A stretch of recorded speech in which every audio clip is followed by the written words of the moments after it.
Ponerla nada más en foco ahí. Bueno, no importa, arranquemos. Bueno, muy buenas tardes. Vamos a dar inicio a este panel vespertino que tiene un nombre increíble porque el futuro con datos, pláticas relámpago. Así que hoy vamos a estar en ese tono, en tono relámpago. Yo soy Gabriela Barkentin y mi única función va a ser moderar esto y tratar de que sea de veras un relámpago y de que podamos pasar, son 1, 2, 3, 4, 5, 6, 7, 8, 9, 10 panelistas relámpago. Así que mi papel va a ser que eso suceda y que al final podamos tener un intercambio, estoy segura, con ustedes. Así que la dinámica es la siguiente. Yo voy a presentar brevemente al panelista en cuestión o a la panelista en cuestión. Va a pasar, tiene exactamente 5 minutos para hablar y lo saben. Y después de esos 5 minutos se les retirará con toda la fuerza del escenario y seguirá la siguiente persona hasta que al final espero podamos tener todavía tiempo para un intercambio. Así que bueno, sin más, dado que tenemos una agenda cargada, le voy a dar la palabra al primer participante en estas pláticas relámpago. Se trata de José M. Alonso, de la World Wide Web Foundation. Él empezó a usar la web en 1993 y desde entonces se ha dedicado de una u otra manera a convertirla en una herramienta útil para la sociedad. Los últimos años los ha dedicado a trabajar en datos abiertos, dirigiendo varios proyectos a nivel local, regional y nacional en varios países, incluyendo España, Ghana e Indonesia, y sigue trabajando con grupos de expertos multilaterales para Naciones Unidas y la Comisión Europea. Codirige el grupo de datos abiertos de la Alianza para el Gobierno Abierto. Así que, bienvenido, José M. Alonso. Adelante. Gracias.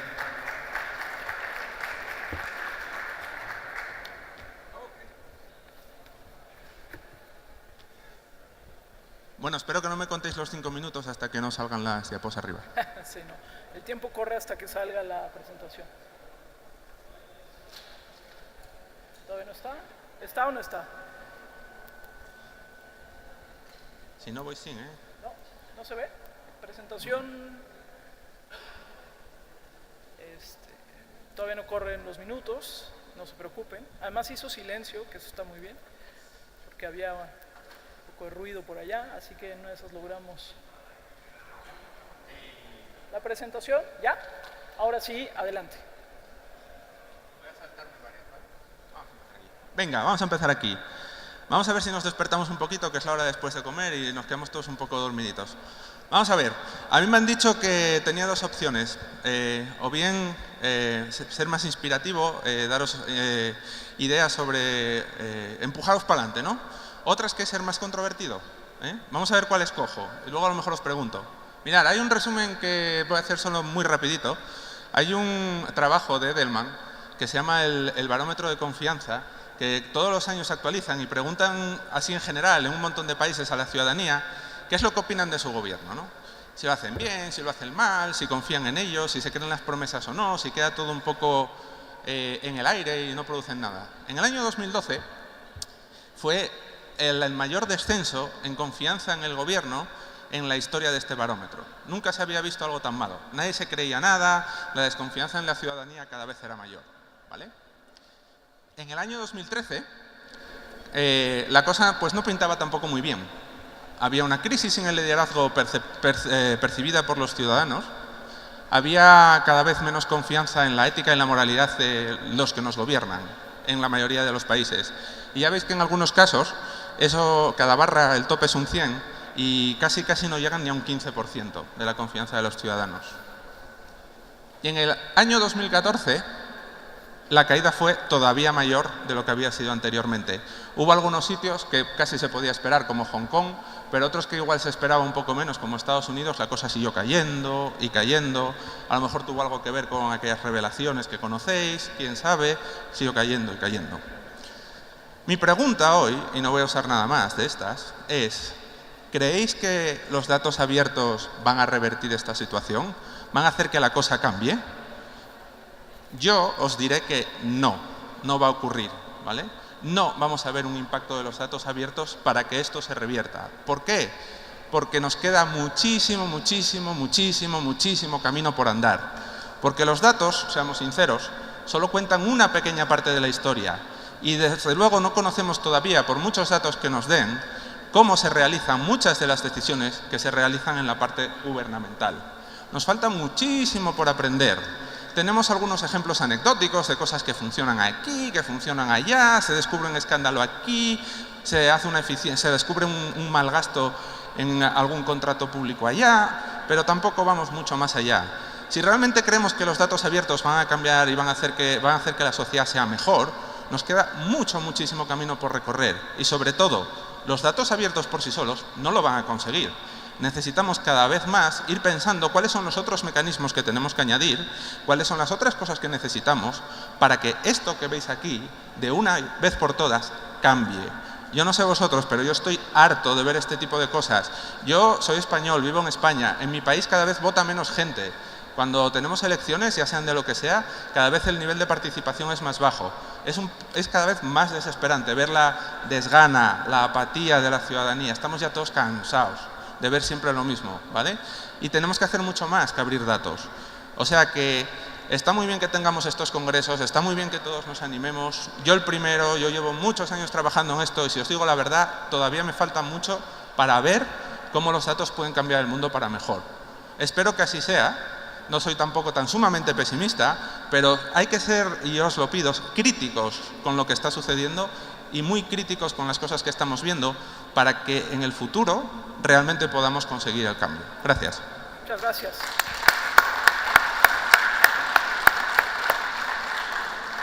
Muchas gracias, José. Vamos con nuestro siguiente participante, Joel Gurin, de Open Data Now en Estados Unidos. Él comenzó su carrera como periodista científico, tiene una larga trayectoria, es coautor de 4 libros en salud y medicina.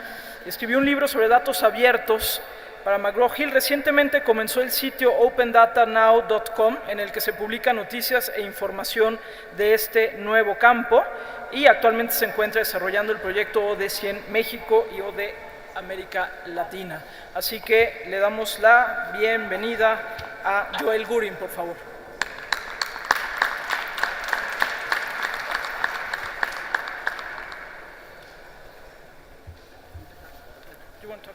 Sí. Okay, gracias, buenas tardes.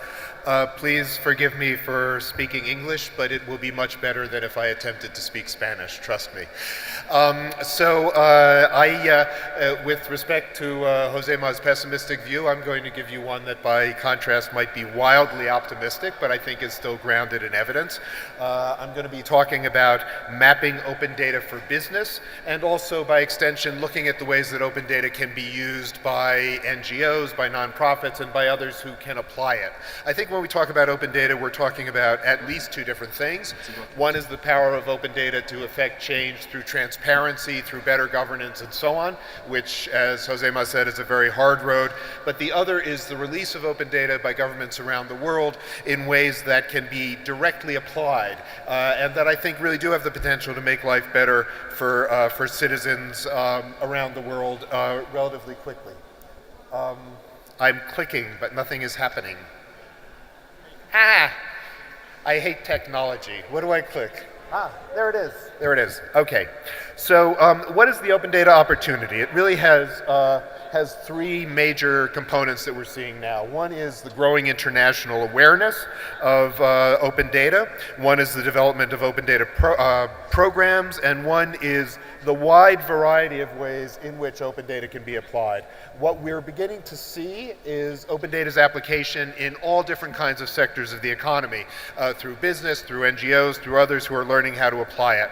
But this does not mean that we have solved the problem. The problem that we still have is really one of, you have to guess, it's coming any minute. What is the problem?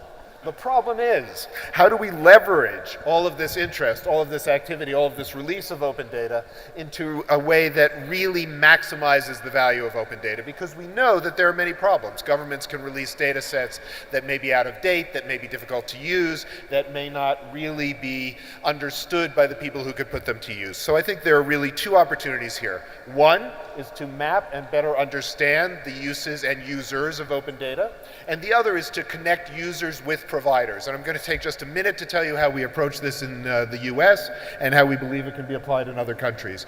So I'm a senior advisor at the GovLab at NYU, where we have created something called the Open Data 500.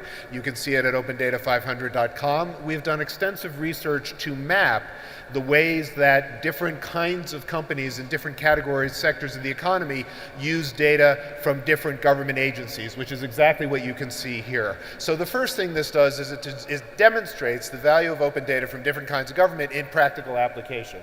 But the other thing that we've done, and this is the second part of it, is we've actually figured out how to get data providers talking to data users through a series of what we call open data roundtables that bring these agencies together with the people using their data to make it a much more efficient, much more active, much more vibrant open data ecosystem. Well, out of this, we have now created, we're in the process of creating a series of open data international studies. And the rationale here is that we believe and we hope that the experience that we've had through the work that we've done has created a resource that really can be helpful to people around the world who are working to improve the open data ecosystem wherever they are, wherever they work, and wherever they live. So this really from us is an offer to all of you, to others in other countries, to see whether there are ways in which we can contribute some of our experience and match it with your own expertise to help improve open data ecosystems. Now, what I'm very excited to have the honor to announce today is that we have been invited by the government of Mexico to collaborate with them to develop the Open Data 100 Mexico.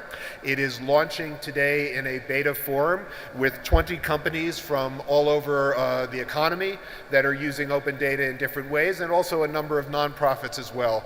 What we're seeing, I think, from this is both the tremendous progress that's being made in Mexico, and also the fact that this approach of trying to figure out how data is being used, how it can be used, and how these examples help all of us use data in a better and better way, it really can be replicated in other countries. We're working also with the UK, with Australia, and would be very interested in talking with any of you as well. If you're interested in our work, please go to the orange table that's right back there, where you will see people from the GovLab who can give you much more information and are also very eager to hear your ideas as well. For more information, you can go to opendata500.com or opendata500.com/mx, which is where the Open Data 100 Mexico lives. Or as you heard, I am the author of a book, Open Data Now. Hopefully will someday be translated into Spanish as Datos Abiertos ahora mismo. Muchas gracias.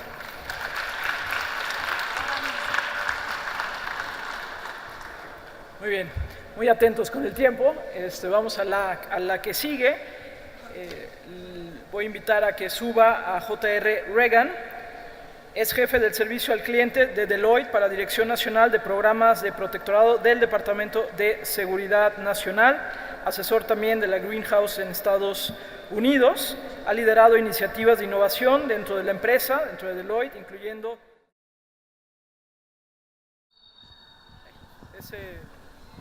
creo que perdimos el audio y perdimos nuestros oídos. Ya estamos de regreso. Líder del Centro para la Innovación y la Federal Deloitte Analytics Hive. Así que adelante, por favor, JR. Okay. You want to talk here? That's great. Please. Thank you. So what I'd like to talk about today is not just open data, but how we understand open data. This was a really interesting question that we ran across some years ago. When you look around you, a lot of this type of information is very visual, it's very contextual. And so as we look towards open data and we see millions and billions and even trillions of rows and columns of open data coming at us, how do we know the patterns? How do we know it when we see it? We started exploring this in developing the Hive. This is the highly immersive visual environment. It's in Washington, D.C. And what it does is it begins to explore what we call hypotheses, not requirements. We're looking at the questions. How can we answer those and how can we understand those? We're looking at prototypes, not PowerPoints. We actually see that for us, that if a picture's worth 1,000 words, a prototype is worth 1,000 meetings, they say. It begins to put this into context, what we would call post-digital problems. We've now digitized all this information, we're beginning to share it, but it's not just a spreadsheet anymore. It's combined with geospatial, mobile, social, cloud, analytics, cyber, all these things together. And as we put these things together and we begin to explore the problems, oftentimes it becomes what we call a weather map problem. We're very familiar now with how weather maps move and they interact. And we can see them, and we see the meaning and the reason behind why a cold front hits a warm front, and we have some outcome because of that.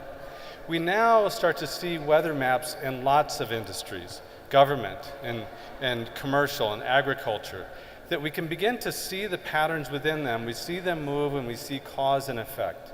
But that doesn't come out of a spreadsheet. It doesn't come out of a PowerPoint. It doesn't come out of something that's static. It becomes something that's interactive. So I'd suggest to all of you that for us, the ability to create a hive, a place where we could begin to explore this, to co-create solutions with others, has become very valuable. Has actually become something that, that was useful to us in creative capital. We know about intellectual capital, we know how to use that, we know political capital, we know social capital. But what we're finding out is creative capital and beginning to apply reasoning and context and be able to understand these problems, especially in the part of open data, is critical not only to our organization, but to many others. So hopefully all of you will learn some of that and be able to apply maybe some of that in your organizations and create creative capital on your own. That's our story of the Hive. Thank you very much.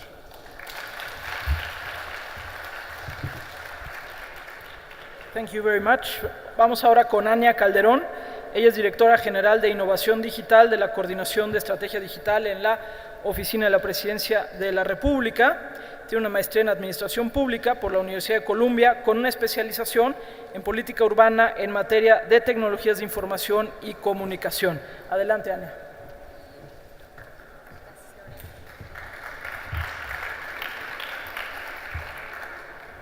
Cinco minutos. La manera en que funcionan los gobiernos alrededor del mundo responden a inercias del siglo pasado. Sus estructuras institucionales no han sabido responder a las crecientes necesidades y expectativas de las sociedades. Pero ¿cómo creas un cambio de cultura en sistemas que han sido creados para mantener la estabilidad, en donde la aversión al riesgo es el resultado de los propios obstáculos que nos hemos creado? Dicen que la promesa de los datos abiertos implica abrir para cambiar la forma de operar del gobierno, para cambiar la relación con la sociedad y facilitar la colaboración con la ciudadanía para construir nuevas soluciones conjuntas a desafíos comunes. Pero hoy muchos siguen considerando que los datos que genera el gobierno son tan solo una herramienta de gestión y control interno o un mecanismo de transparencia. A su vez, la falta de acceso a datos de calidad y de manera oportuna muchas veces causa que la política pública se genere basándose en buenas intenciones. Empecemos por cambiar la conversación. La nueva generación de tomadores de decisiones en un gobierno del siglo XXI deben ser usuarios de datos abiertos para diseñar, implementar y evaluar política pública basada en evidencia y no a través de intuiciones. Que el funcionario público considere los datos no solamente como esa herramienta de gestión y de transparencia, sino como una herramienta de trabajo, de planeación y de implementación efectiva. Para esto trabajamos en colaboraciones con universidades, investigadores y agencias del Gobierno de la República para analizar grandes cantidades de datos a la vez que los liberamos y buscar alternativas a los retos de desarrollo. Por ejemplo, México se comprometió a reducir en 3/4 partes su razón de mortalidad materna para el 2015. Junto con becarios del programa Ciencia de Datos para el Bien Social de la Universidad de Chicago, estamos usando datos abiertos para encontrar maneras más efectivas para reducir esta problemática, que hoy además es un gran reto a nivel global. Trabajamos para hacer que los distintos conjuntos de los datos de salud interactúen con mediciones de pobreza y los sistemas de carretera nacional para lograr identificar la diferencia que la cercanía a una clínica representa y poder focalizar los programas para reducir la muerte materna. Gracias a esto sabemos que en un contexto rural, estar a más de 20 kilómetros de una clínica no básica incrementa la razón de mortalidad materna de 38 a 61 muertes por cada 100,000 partos. Pero los datos abiertos no solo sirven para generar nuevo conocimiento, sino también nos permiten acceder a conocimiento de manera oportuna. Hoy la información sobre el PIB se realiza de manera trimestral, tanto a nivel nacional como estatal, pero a nivel municipal esto sucede cada 5 años. Sin embargo, estudios internacionales demuestran que un incremento en 1% del PIB equivale alrededor de un aumento entre el 0.4 y 0.6% en el consumo eléctrico.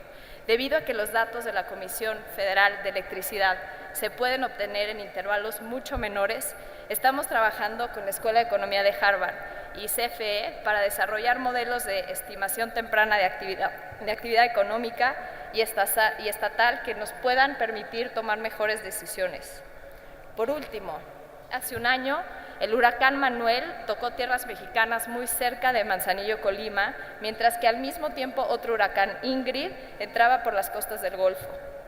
Durante los siguientes 8 días, más de 250,000 de personas se vieron directamente afectadas.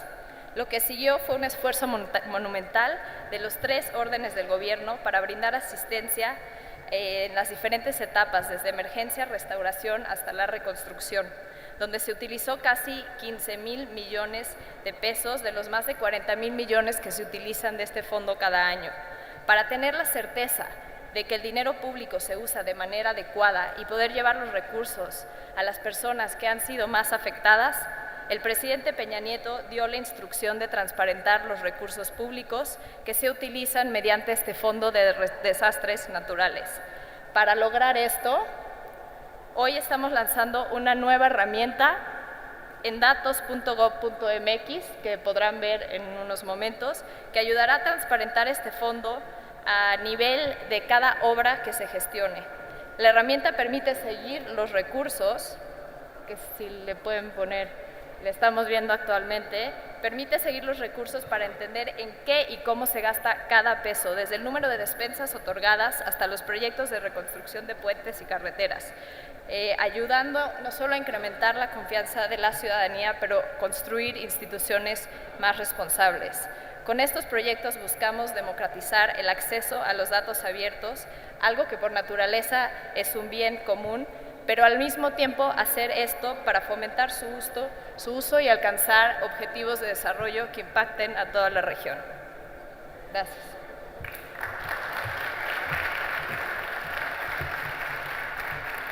Muchas gracias, Ania. Cedo la palabra ahora a Rudy Bormann, del Gobierno de la Ciudad de Buenos Aires, en Argentina. Él es director de Innovación y Gobierno Abierto de la Ciudad de Buenos Aires. Dentro del marco de la Estrategia de Gobierno Abierto y Open Data de la ciudad, lleva a cabo una aceleradora de política pública que trabaja aplicando metodología de incubación para convertir una idea en un proyecto. Rudy Bormann, por favor. ¿Dónde está? Ahí está.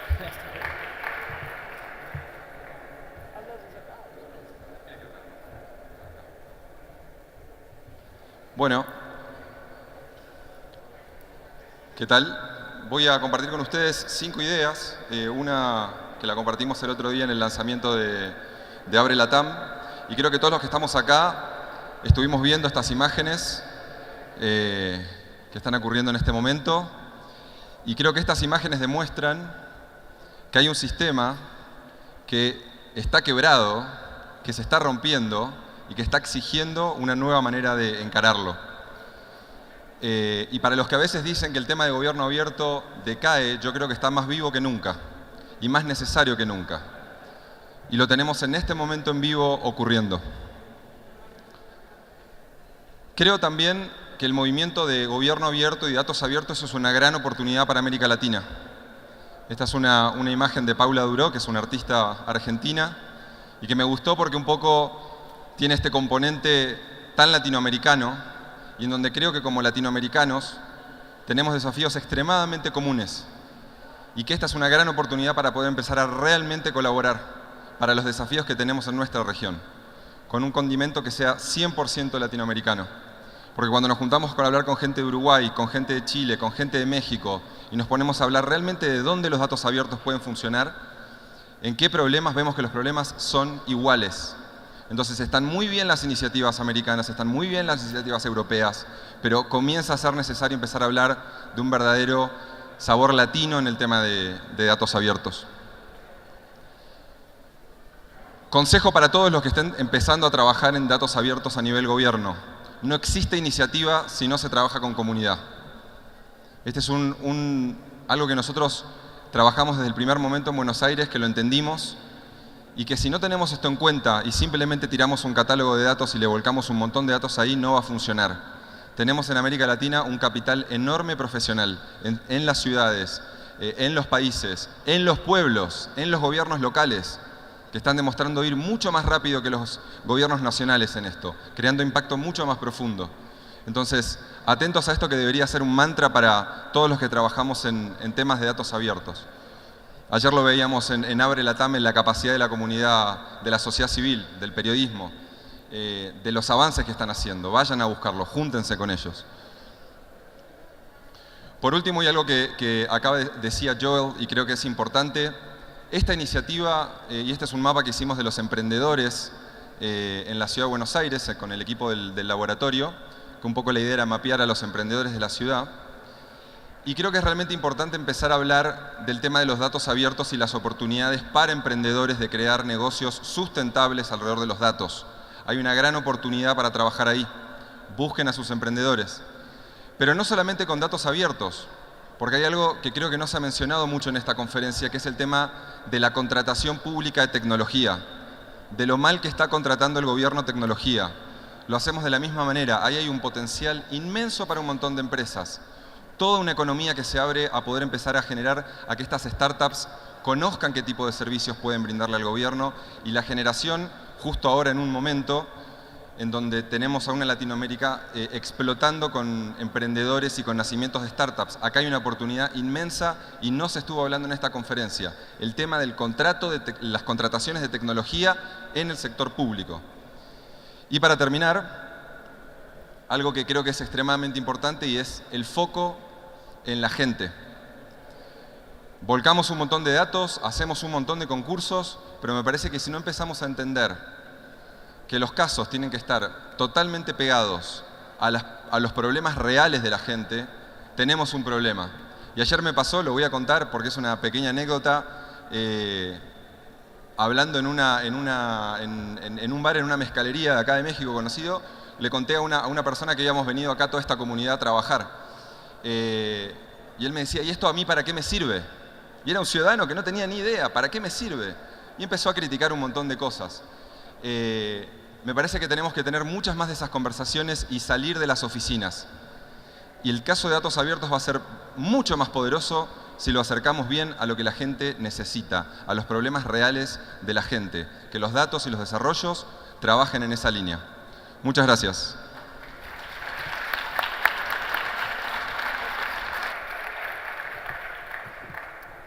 Muchas gracias. Le pido ahora a la subsecretaria Catherine Wotecki. Ella es subsecretaria del Departamento de Agricultura de los Estados Unidos, así como científico jefe del departamento. Le pido, subsecretaria, si sube, por favor.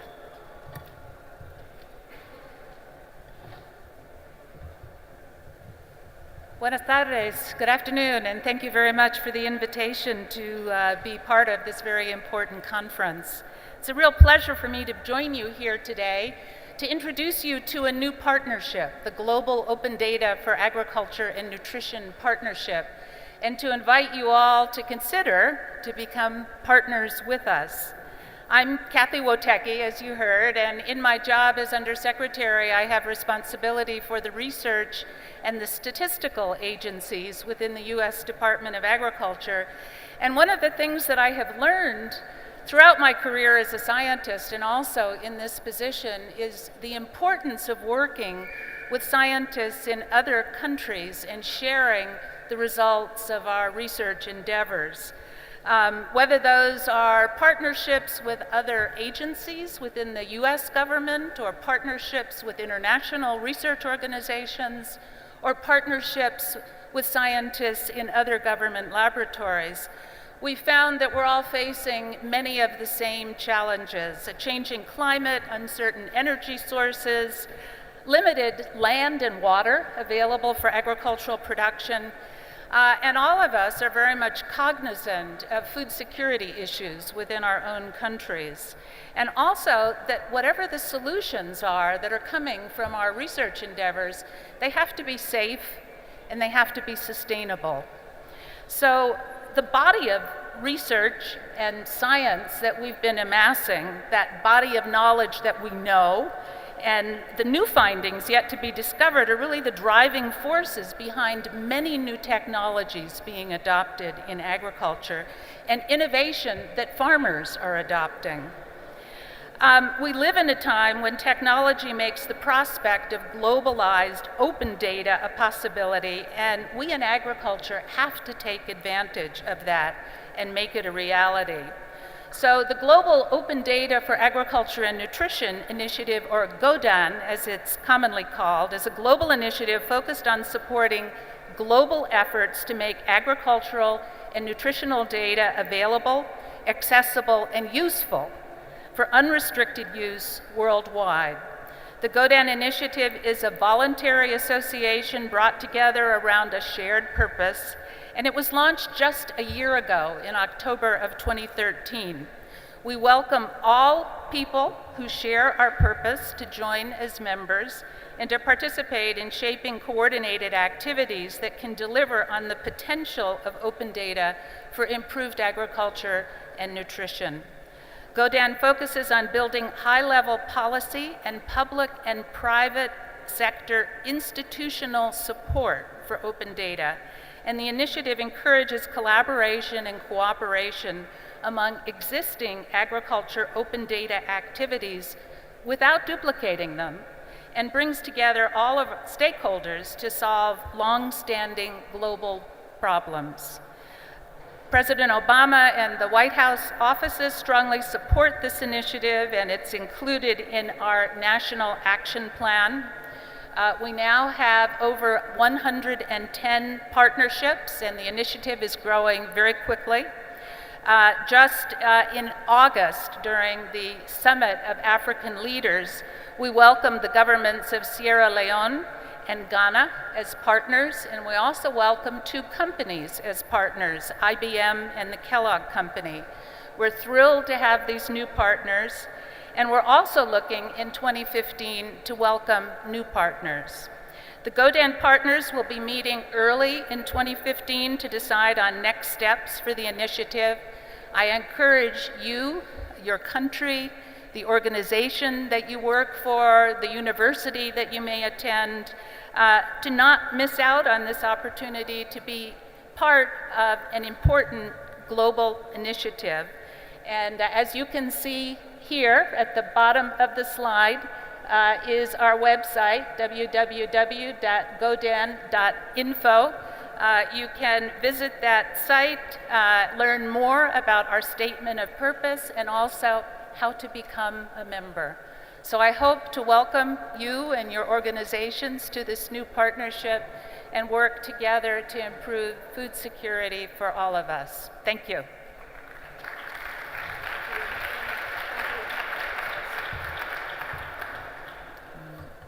Bueno, seguimos ahora con Antonio Acuña. Antonio Acuña lidera data.gov.uk, portal de datos abiertos del Gobierno del Reino Unido, donde supervisa todas las operaciones para el servicio. Ha sido como miembro de varias juntas, entre las cuales se encuentra también es presidente internacional del grupo de dirección de la asociación ICANN, un código abierto que se utiliza en todo el mundo para conducir portales de datos abiertos. Anteriormente actuó como director y director digital para varias agencias del Reino Unido y es un experto conferencista en temas de datos abiertos y el cambio digital. Antonio, por favor.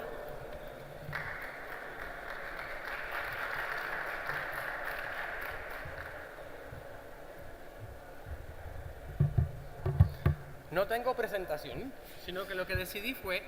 Buenas tardes primero. Si lo tienes, me parece bien. Lo que decidí fue, ya que estamos hablando acerca de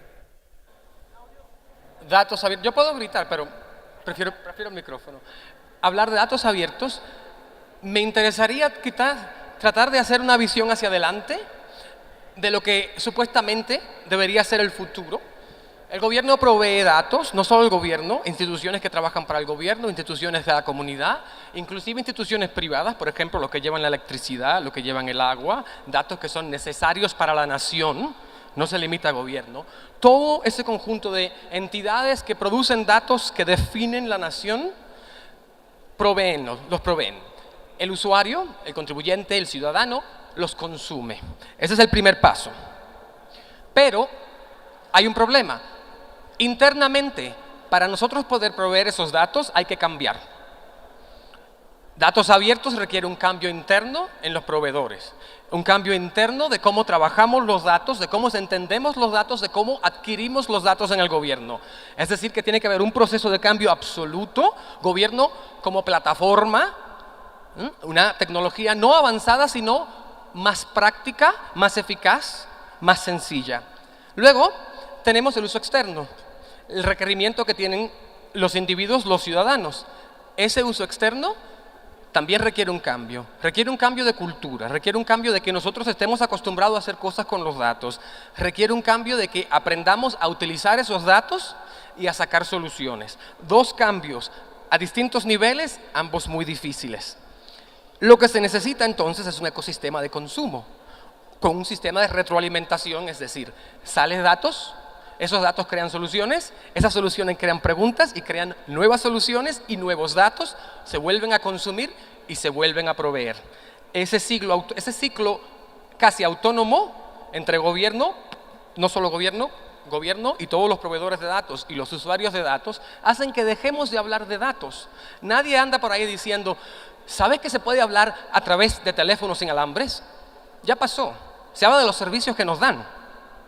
Y los datos abiertos pasarán también a ser una cosa de la que no hablamos, porque es normal, ocurre. Una vez que ese sistema ocurre, entonces empezamos a movernos de democracia como costumbre a democracia inteligente. Y esa democracia inteligente se convierte en un diálogo. Y los datos abiertos, claro está, forman una sola parte de ese proceso, no todo. Una sola parte. Pero esa sola parte es extremadamente importante, no por lo que los datos pueden hacer, sino por el cambio de cultura que los datos crean. El poder de los datos abiertos, más allá de la información que te puede dar, las aplicaciones que te pueden dar, los mejores servicios que te pueden dar, el poder de los datos abiertos es el cambio cultural requerido al nivel de gobierno y al nivel de ciudadano para poder aprovecharlos. Si no existe ese cambio, los datos abiertos no van a ser eficaces, y no van a ser más que algo de moda que hicimos por un tiempo y que luego se dejó. Para mí el poder y la visión del futuro de los datos abiertos es que dejemos de hablar de datos abiertos y empecemos a hablar de los servicios y de las cosas que hemos cambiado con el poder del conocimiento que nos dan los datos abiertos. Es decir, la cultura y el cambio de la cultura. Bastante corto, pero eso es todo. Gracias.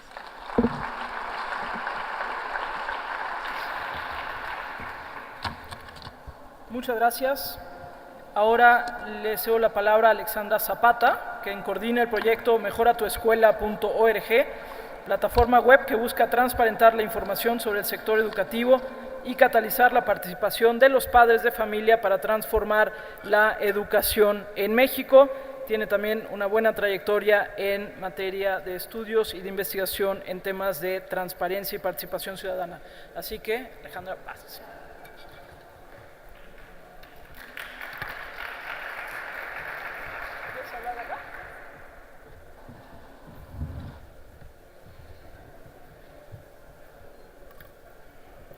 Espera. Hola, buenas tardes.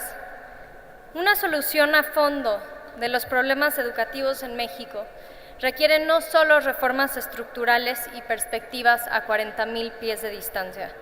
Necesitamos entender la realidad y las necesidades de cada escuela de nuestra colonia. Para un padre de familia, los diagnósticos agregados a nivel nacional o a nivel estatal son irrelevantes. Lo que importa es lo que sucede en su escuela.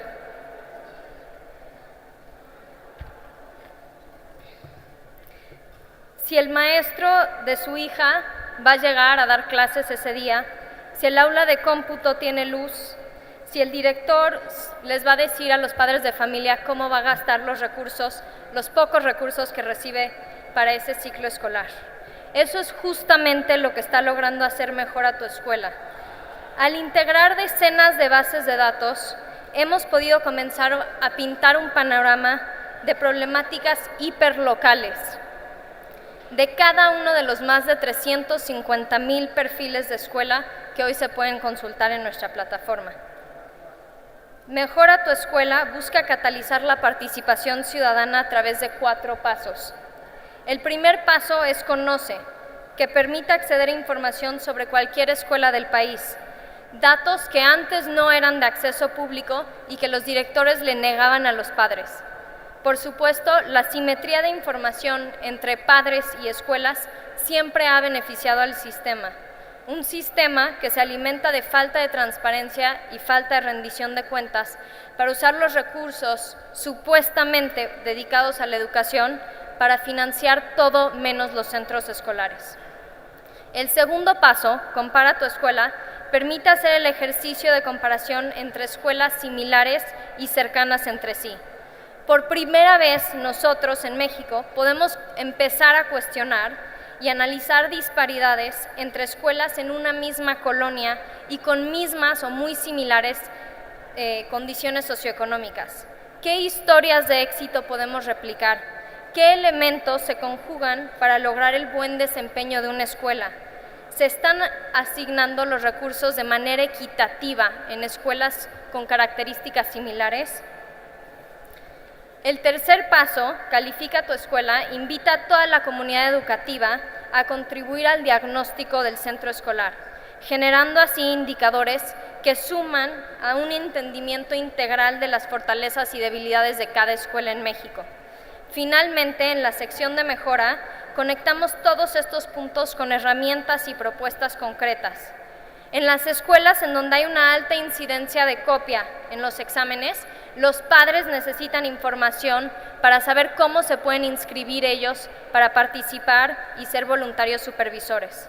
En las escuelas que están inscritas a programas gubernamentales, la comunidad tiene que saber cuánto dinero se está recibiendo, cómo se gasta y qué objetivos se buscan alcanzar.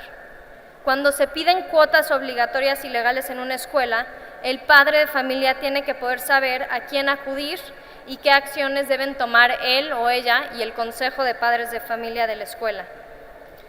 En escuelas donde se detecta bajo rendimiento en matemáticas, con la información necesaria, un padre de familia puede complementar el aprendizaje de sus hijos en casa para apoyar el proceso educativo. Pero la realidad es que el consumo de datos de Mejora tu Escuela no es solo por parte de padres de familia. Cualquier organización puede, por primera vez en nuestro país, hacer un mapeo de escuelas por zonas de impacto. Datos de ubicación, de contacto, tamaño de matrícula, desempeño académico, condiciones de infraestructura, programas en los que participa, percepciones de la comunidad y participación en consejos, todo en un mismo lugar. Desafortunadamente, no todos en nuestro país se han convencido del potencial de los datos abiertos como todos nosotros que estamos aquí hoy. En México, nuestra Secretaría de Educación Pública no termina de entender que los datos del gobierno son patrimonio de los ciudadanos y no de la burocracia. A pesar de estos retos, hoy podemos decir que el panorama de acceso a datos sobre el sector educativo es uno completamente distinto al que existía hace un año. Por primera vez, los padres y alumnos no necesitan claves alfanuméricas secretas para poder consultar datos sobre una escuela. 3,5 millones de mexicanos que ya han usado Mejora tu Escuela en este primer año, hoy tienen mucha más información para exigir, dar seguimiento, comparar e involucrarse de manera eficiente para transformar la educación de su escuela. Las escuelas son el umbral de acceso para que los padres de familia se involucren en el accionar del sector educativo. Estas acciones colectivas de millones de padres y ciudadanos dentro de las escuelas de nuestro país sí pueden transformar por completo la realidad de la calidad de la educación en México. Muchas gracias.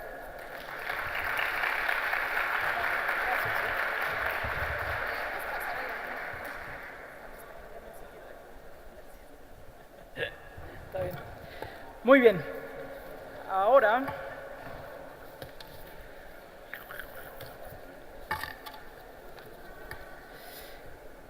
le pido que suba aquí al escenario a Felipe Hoffa. Él se unió a Google en 2011 como ingeniero de software y como miembro del equipo de la plataforma de nube para Google, trabaja con desarrolladores externos para crear aplicaciones en las plataformas de Big Data de Google. Adelante, por favor. Y además trae su playera de Google como debe ser. ¿Vas a usar? Voy a usar este y... Hola, ¿qué tal? Muchas gracias, Gabriela. Como dice Gabriela, soy Felipe Hoffa, trabajo en Google, ingeniero de software, originalmente y ahora dedicado a Developer Advocate, para hablar de cómo podemos utilizar la tecnología que tenemos hoy para mejorar y seguir creciendo en el mundo en la revolución de los datos.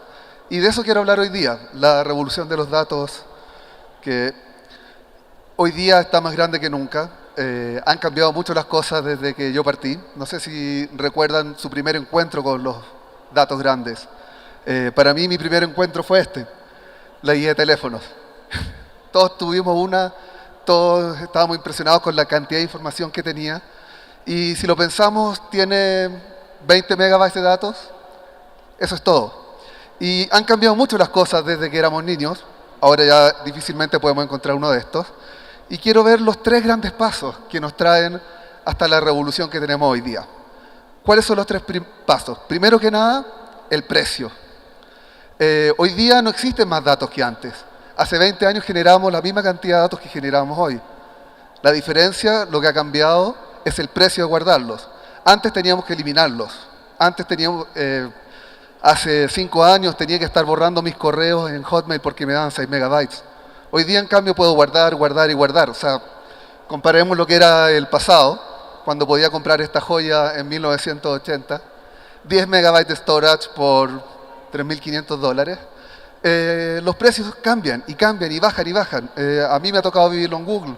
En marzo anunciamos descuentos de entre 33 y 85% en analizar información, en procesar datos.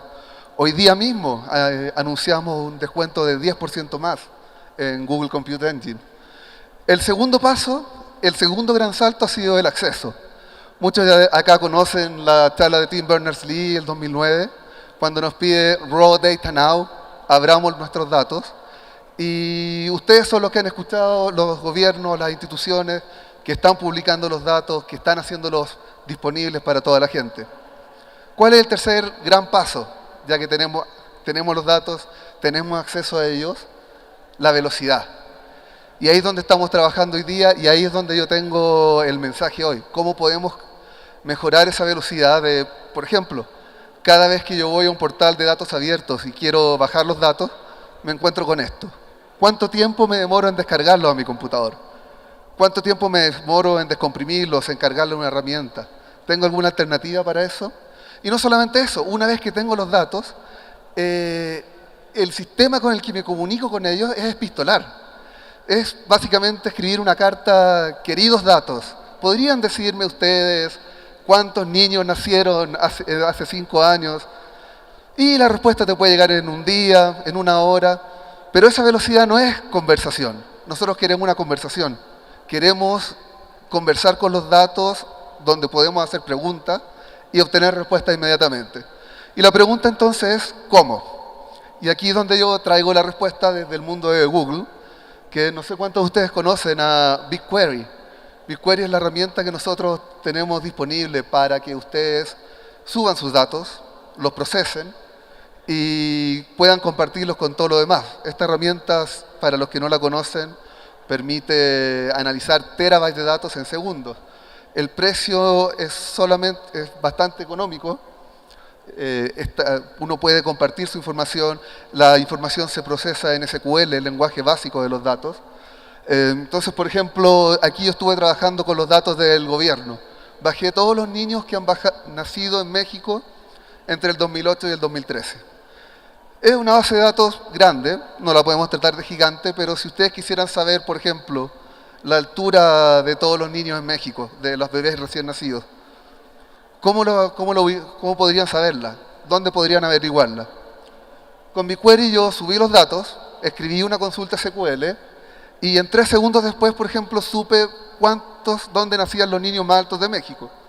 Y esta consulta me tomó 4 segundos, procesó 200 megabytes de información y todos ustedes tienen acceso a este mismo repositorio porque yo puedo compartir los datos con ustedes. Y en este caso es una consulta de 200 megabytes, podría ser 200 gigabytes. Si están interesados en la historia del mundo, qué pasó ayer, qué pasó hace 30 años, está una base de datos creada por un profesor en Washington, G. Delt, donde este profesor guarda los eventos de los últimos 30 años, toma todo lo que sale en la prensa, lo clasifica, lo traduce, lo deja en una tabla, y hay 250.000 millones de eventos ahí, en una base de datos que crece todos los días, y que todos ustedes tienen acceso inmediatamente. Hay un botón en BigQuery, mis datos en BigQuery son privados, pero yo puedo elegir compartirlos, y una vez que están compartidos, cualquiera de ustedes puede accederlo inmediatamente. Y gratis, porque BigQuery permite analizar hasta 1 terabyte de datos gratis al mes. En resumen, los 3 grandes pasos para la revolución. Velocidad, en eso estamos hoy día. Precio, como les digo, baja todos los años. Y acceso, ese es el trabajo de ustedes. Muchas gracias.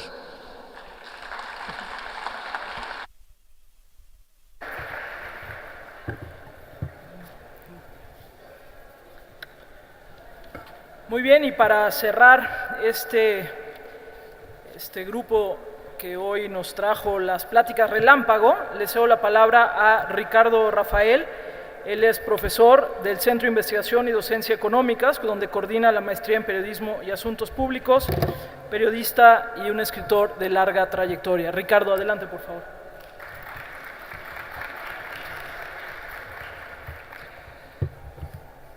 Te iba a pedir que no empezaran hasta que no estuviera mi presentación, pero no traigo hoy presentación. Cada vez que Ania Calderón me invita a hablar, me pone a temblar porque ya sé que solo me va a dar 5 minutos y tengo la lengua incontenible, pero ya me ha probado otras veces que puedo expresarme en 5 minutos, así es que lo voy a intentar y ya llevo 30 segundos. Mi tema tiene que ver con una discusión que viene sobre todo desde el campo de la rendición de cuentas y la transparencia. Muchos académicos, intelectuales, politólogos dicen que hay una contradicción entre datos abiertos y transparencia y que incluso podría ser un engaño. Y tengo la impresión de que esta conversación la arrancamos desde el mal punto de partida. Porque, en efecto, la transparencia se ha visto como un espacio para rendición de cuentas y sobre todo para vigilar que el burócrata se porte bien. En cambio, el tema de los datos abiertos, aquí lo han venido diciendo, tiene que ver con colaboración. Entonces, en realidad, estamos ante 2 valores que entran en tensión. De un lado, los datos abiertos quieren colaboración y del otro lado, la transparencia lo que quería era vigilancia. Y esta discusión me trae a cuento una anécdota de Susan George, esta mujer que fue militante de ATTAC y que decía por allá de los años 90, sí, la transparencia hace las veces de la luz que ingresa en el castillo de Transilvania. ¿Se acuerdan qué es lo que le pasa a Drácula cuando se abren las ventanas? Drácula desaparece. Sí, la transparencia, en efecto, es la luz que elimina la corrupción. Inmediatamente los burócratas que se sintieron aludidos empezaron a esconder la información, no fuera a ser que los confundieran con Drácula. Y por eso la transparencia ha enfrentado tantas tensiones. Y por eso la transparencia se ha visto como el vigilante, ¿no? Como este hombre que viene con una estrella dorada a acusar al burócrata que hizo mal su tarea. Y luego le decimos, ahí viene lo que sigue a la transparencia, Open Data. Colabora. ¿Pero cómo va a colaborar? Esto debe ser peor, debe ser lo del castillo de Transilvania, pero potenciado. Y es que en efecto, habría que seguir viendo al gobierno transparente, pues como el gobierno 1.0, como Internet 1.0, como el lugar donde se subían algunas informaciones y se escondían otras. Y habría que intentar un mecanismo de rendición de cuentas muy potente, pero distinto a esto de lo que estamos hablando hoy. Porque hoy estamos hablando de una revolución para colaborar, no para perseguir, no para vigilar, no para acusar. Gobierno 2.0 es un espacio que conecta neuronas. Simplemente crecimos el acceso, la velocidad, hasta el precio para conectar nuestras neuronas, y eso nos vuelve más inteligentes y nos vuelve más innovadores y nos permite ver al gobierno, ya se decía aquí, como algo distinto a una máquina vendedora de papitas donde uno mete unas cuantas monedas, le exige las papitas, la información, y si la información no cae, empieza uno a patear la máquina de papitas. A ver, el gobierno máquina expendedora de papas no va a ningún lado, por lo menos para la colaboración. Tenemos que pensar seriamente en el gobierno como una plataforma donde todos convergemos, burócratas y ciudadanos, construimos juntos un par de ideas o bastante más de un par, y nos encontramos en una suerte de bazar, deben plantearlo así, no de máquina expendedora de papitas, donde está esa información disponible sin preguntarnos para qué la queremos o si tenemos interés jurídico. Información para que cada quien la use, invente, aplique, construya aplicaciones. Y desde ahí construyamos en efecto un espacio colaborativo. Esto no sustituye a la rendición de cuentas, no sustituye a la transparencia 1.0, pero eso lleva a otra ruta, y que los vigilantes se hagan cargo, y sobre todo a quienes les gusta vigilar, lo hagan bien. Yo estoy hablando del lado de la colaboración. Y cierro con una última idea que me compartía un amigo de apellido Achar, la gente esta de Gandhi. Tiene una abuela, un poco judía, muy linda, que un día le enseñó el teléfono y le dijo: mira, abuela, podemos vernos cuando hablamos. Y se fue uno a una recámara y el otro a la otra recámara, y cuando regresó la abuela lloraba. Dijo: abuela, ¿por qué lloras? Es que yo pensé que esto iba a existir un día, pero no supuse que me iba a tocar verlo a mí. Yo creo que nos va a tocar ver en vida esos datos abiertos que nos llevan a colaborar. Ania, 5 minutos. Muchas gracias. Bueno, muy bien, muchas gracias. La verdad es que fue rico y sí rápido, como son los relámpagos. Me quedo también un poco con la idea, lo que iniciamos cuando hablaba José en su primera participación, que decía: los datos solo cuentan una parte de la historia. Creo que vimos partes interesantes, pero son eso. Creo que tenemos que tener en mente ese elemento, y sin duda también la insistencia de poner el foco en la gente, de lograr conversaciones, de salir, de contar la historia de por qué es importante esto. Nosotros creo que todos los que nos acercamos a esto, de repente nos cuesta trabajo explicarle a alguien que no sabe por qué es importante, de qué estamos hablando.